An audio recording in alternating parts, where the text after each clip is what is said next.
en Renovando tu Mente.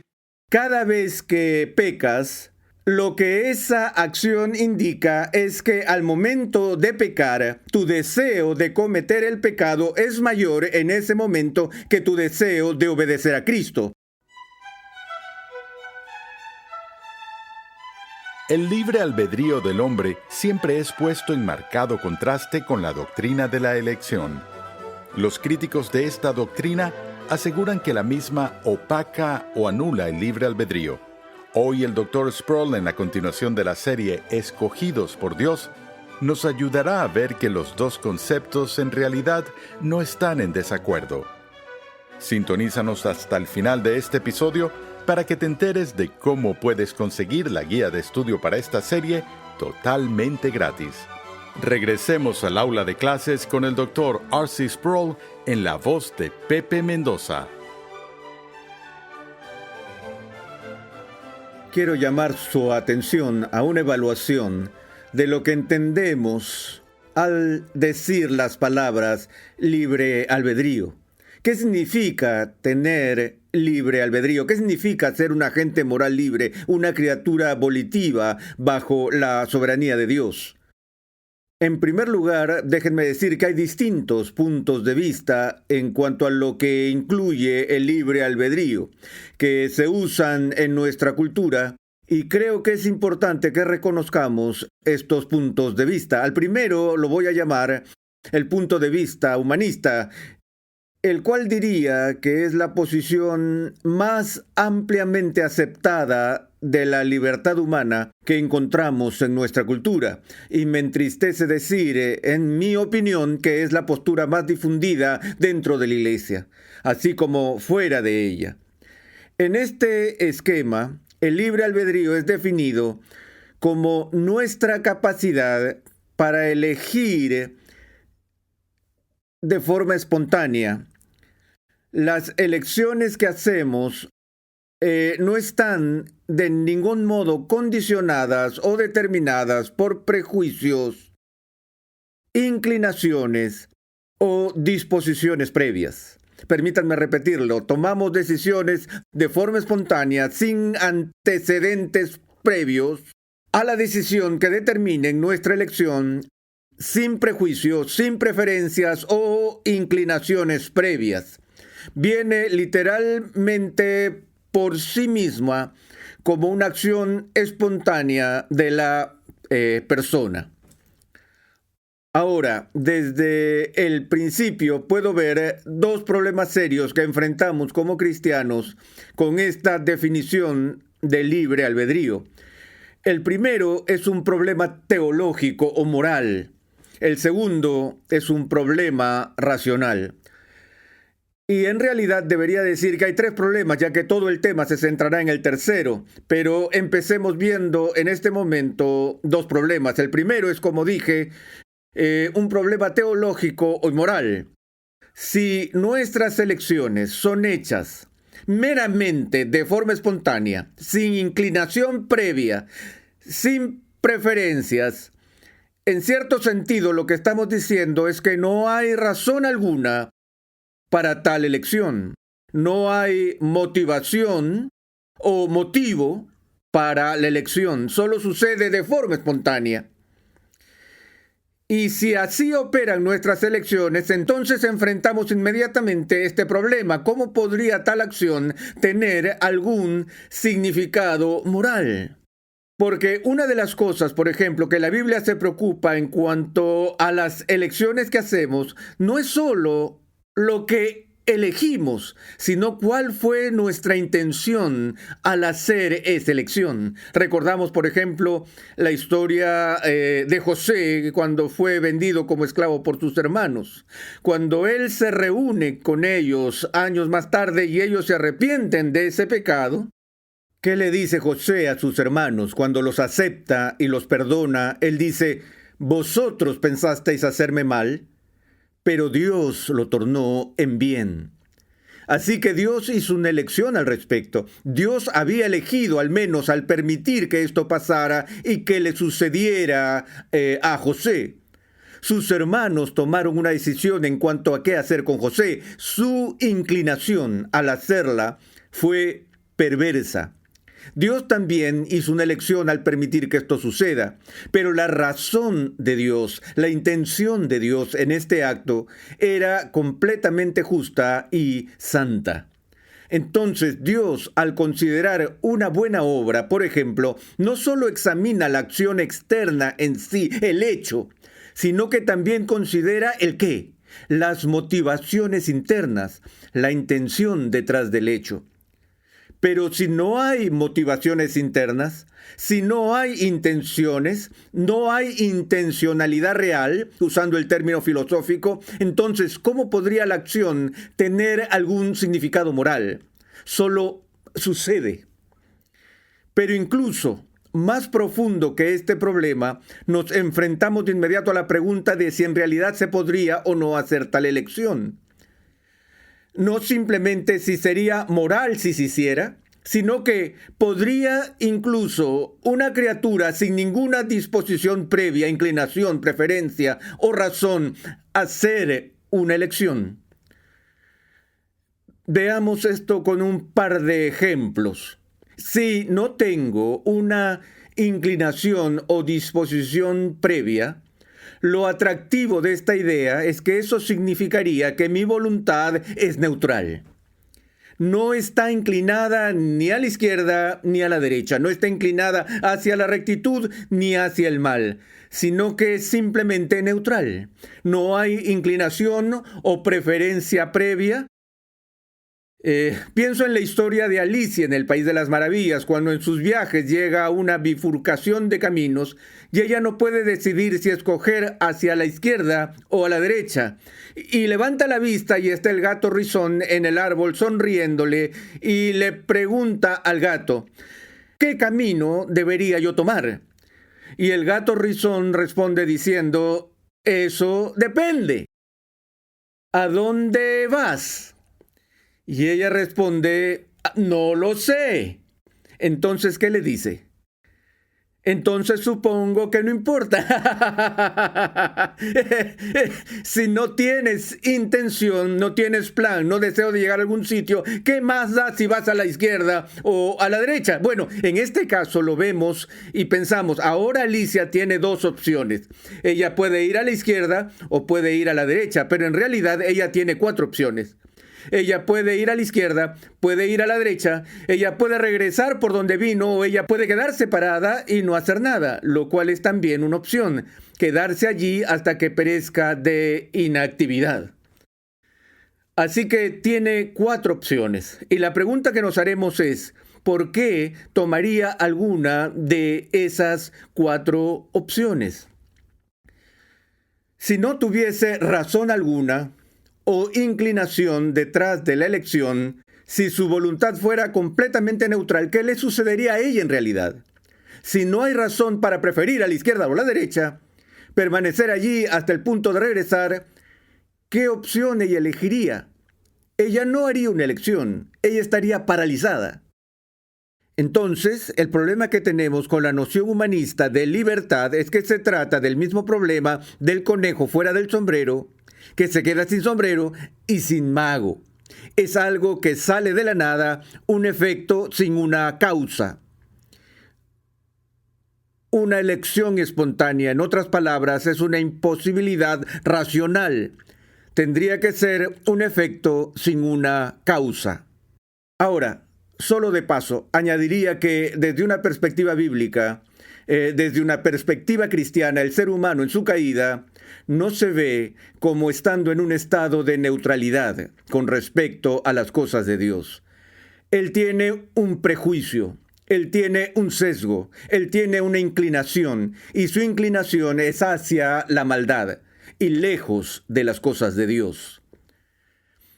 Pero permítanme decirlo de paso, al observar varios puntos de vista cristianos sobre la libertad de la voluntad, Personalmente pienso que el mejor libro que se haya escrito en este tema se titula simplemente La libertad de la voluntad, escrito por el más grande erudito de Estados Unidos, Jonathan Edwards. Dicho sea de paso, esa designación del mejor erudito de Estados Unidos no es mía, viene de la Enciclopedia Británica, que ha votado a Jonathan Edwards como la más grande mente erudita que los Estados Unidos jamás haya producido, y su obra, La libertad de la voluntad, creo que es la evaluación más profunda y el análisis de esta espinosa pregunta que yo haya leído.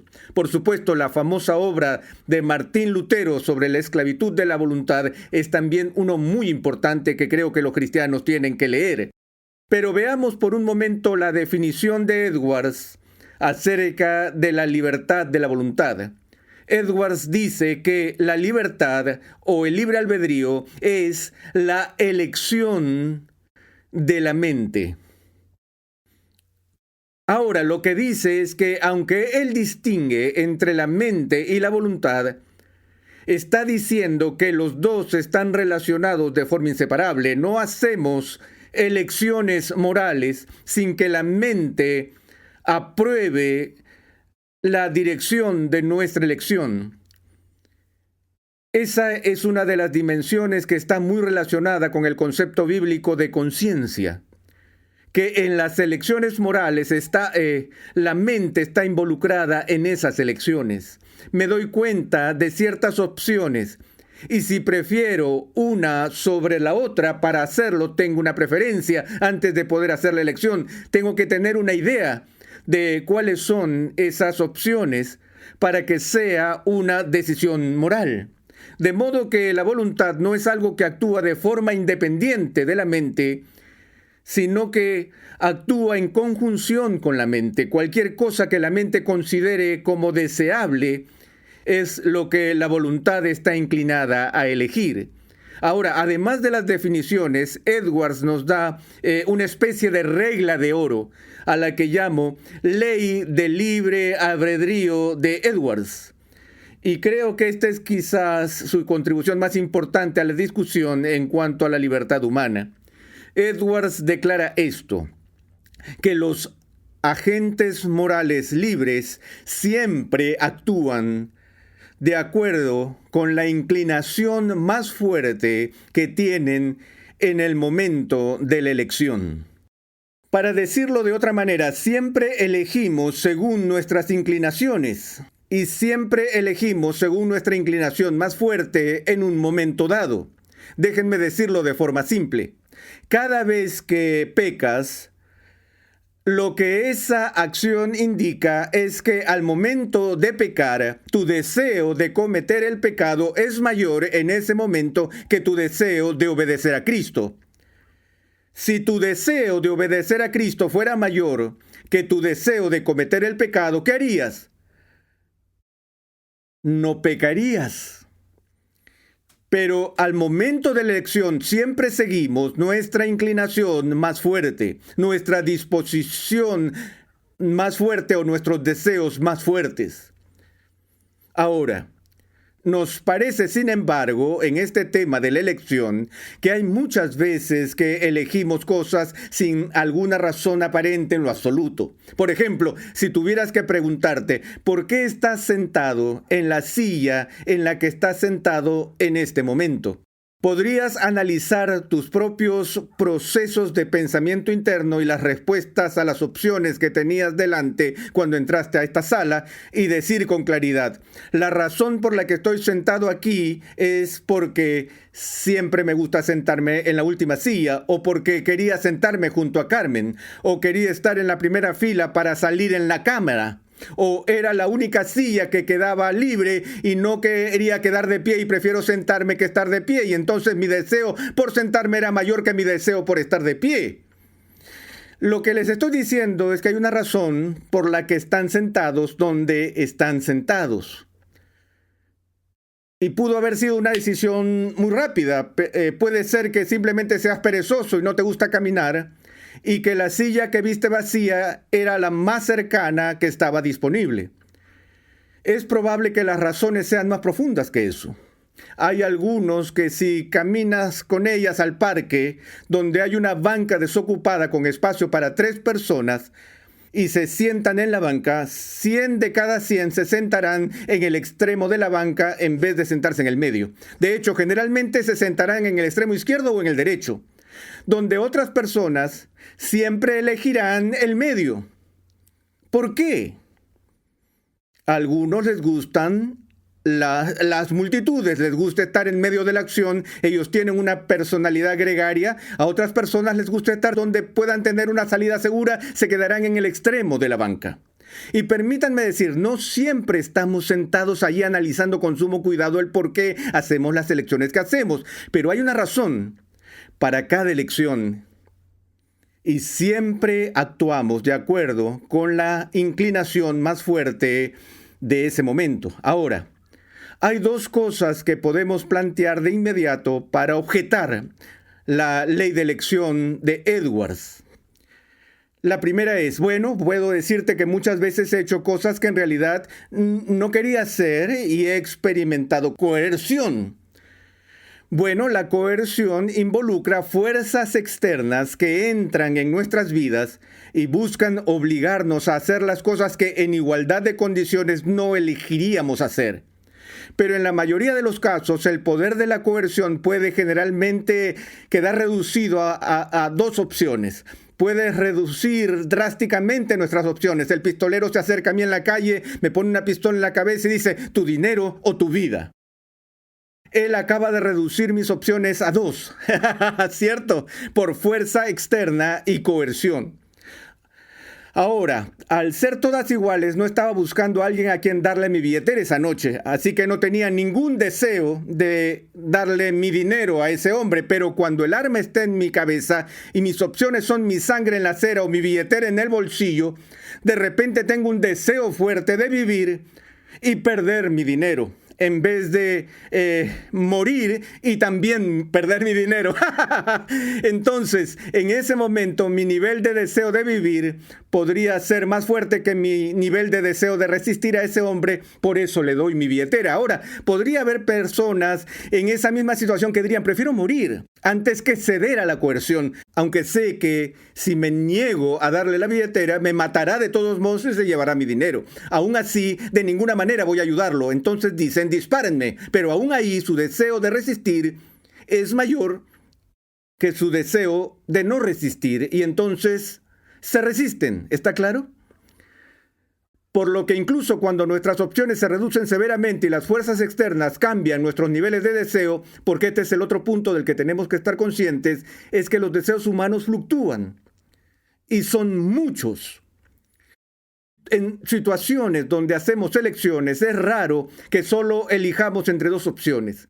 O incluso solo entre una buena opción y una mala. Una de las elecciones morales más difíciles para un cristiano es entre cosas buenas. Tenemos 2 oportunidades, pero no estoy seguro con cuál es la que puedo servir mejor a Cristo. Y eso resulta muy difícil. Sabemos que nuestros niveles de deseo cambian y fluctúan, pero la segunda objeción que puedo escuchar en la declaración del apóstol Pablo cuando dice, lo bueno que quiero no lo hago, y lo que no quiero es lo que hago.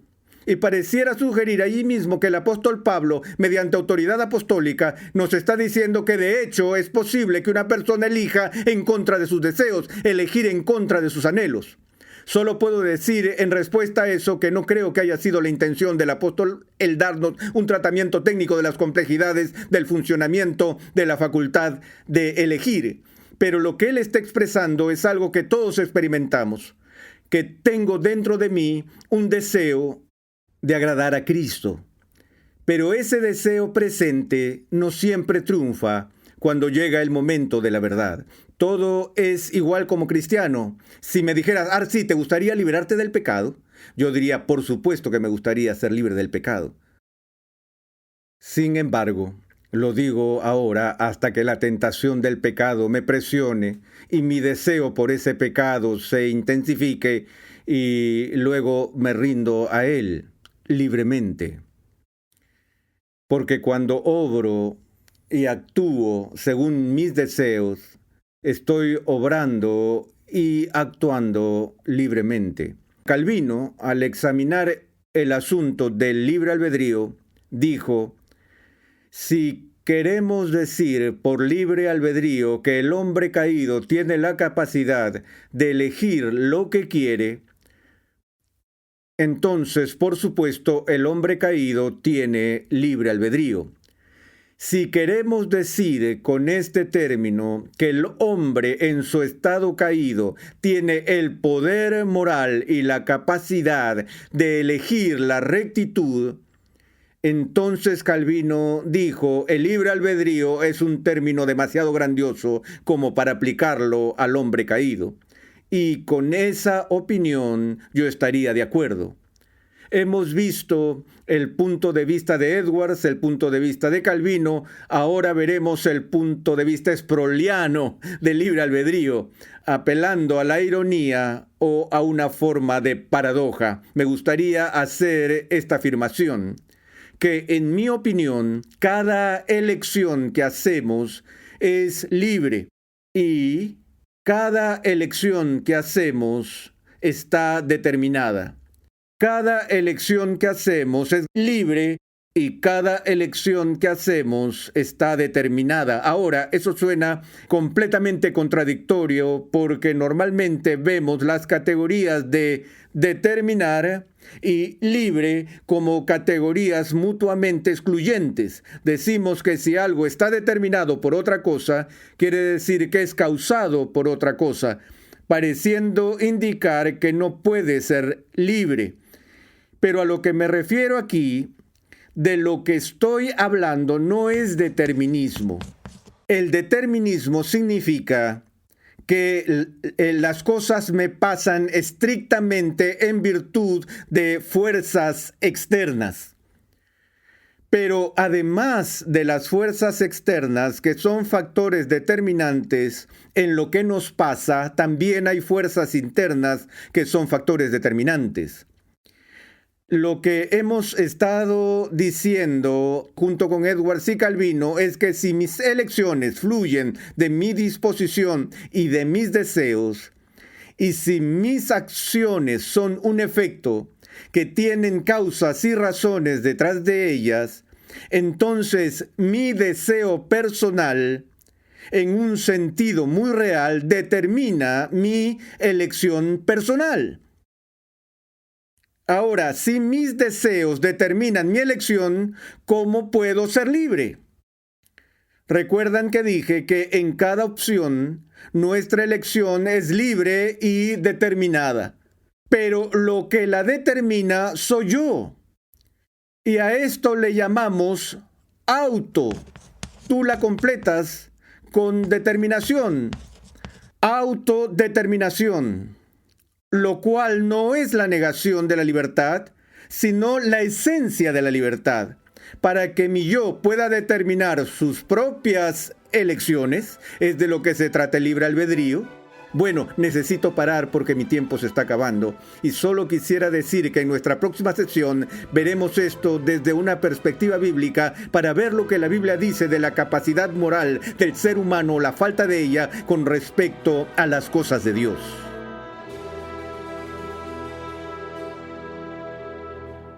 Estás escuchando Renovando tu Mente y la lección titulada ¿Qué es el libre albedrío? Mucha gente afirma que la doctrina reformada o calvinista de la predestinación es incompatible con el concepto del libre albedrío humano.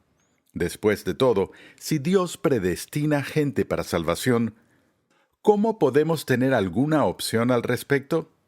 En esta lección, el Dr. R.C. Sproul ha corregido algunas de las suposiciones erróneas que la gente tiene sobre el libre albedrío y nos ha ayudado a entender la relación entre la soberanía de Dios y la elección humana.